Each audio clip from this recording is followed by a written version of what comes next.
তো আমি আবারও একটা নতুন রেসিপি নিয়ে চলে এসেছি, যেটা আজকে বানাচ্ছি ট্যাংরা মাছের ঝাল। তো এখানে দেখো আমি ট্যাংরা মাছকে ধুয়ে নিয়েছি, ধুয়ে এখানে নুন, হলুদ আর সামান্য কাশ্মীরি গুঁড়ো দিয়ে মাখিয়ে নিই। তারপর তেল গরম হলে কিছুটা পরিমাণে তারপরে দিয়ে দিলাম এর মধ্যে মাছগুলোকে। এক পিঠ ভাজা হলে তারপরে মাছটাকে উল্টো দিকে উল্টে দিলাম। আর তার মধ্যে দেখো এদিকে আমি একটা মশলার পেস্ট বানিয়ে নিচ্ছি। মিক্সিতে দিয়ে দিলাম, দেখো একটা টমেটো দিয়েছি আর কয়েক টুকরো আদা দিয়েছি, এখানে আমি 2 টুকরো রসুন দিয়েছি, আর দিয়ে দিলাম হাফ চামচ ধনে গুঁড়ো আর 1 চামচ জিরে গুঁড়ো। তো ব্যাস, এটাকে একটু জল দিয়ে পেস্ট বানিয়ে নিলাম। তো তেলের মধ্যে দেখো একটু পাঁচফোড়ন দিয়ে দিলাম, দিয়ে এবার মশলাটাকে আমি কিন্তু দিয়ে দিলাম, দিয়ে এবার একটু কিছুক্ষণের জন্য নাড়াচাড়া দেবো।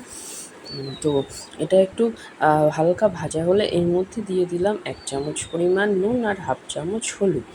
তো দেওয়ার পরে তারপরে এটার মধ্যে এবার আবারও একটু নাড়াচাড়া করব। তারপরে তেলটা ছেড়ে দিলে এটার মধ্যে দিয়ে দিলাম আমি 1 কাপ পরিমাণ জল। তো দিয়ে একটু ফোটার অপেক্ষায় থাকবো, একটু ফুটে উঠলে মাছগুলোকে আমি এর মধ্যে দিয়ে দিলাম।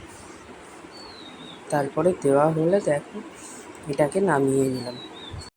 তো দেখো আমার মাছের ঝোলটা কিন্তু এবার কিছুক্ষণের জন্য ফুটে উঠতে দেবো, 2 মিনিট রেখে দিলাম, তারপর আমি ঝোলটাকে নামিয়ে নেব। তো তোমাদের কার কার এরকম ট্যাংরা মাছের ঝোল ভালো লাগে আমাকে কিন্তু অবশ্যই কমেন্ট বক্সে জানাবে। আর ভিডিওটা ভালো লাগলে অবশ্যই একটা লাইক, কমেন্ট আর শেয়ার করতে ভুলবে না। তো বাই বাই সবাইকে।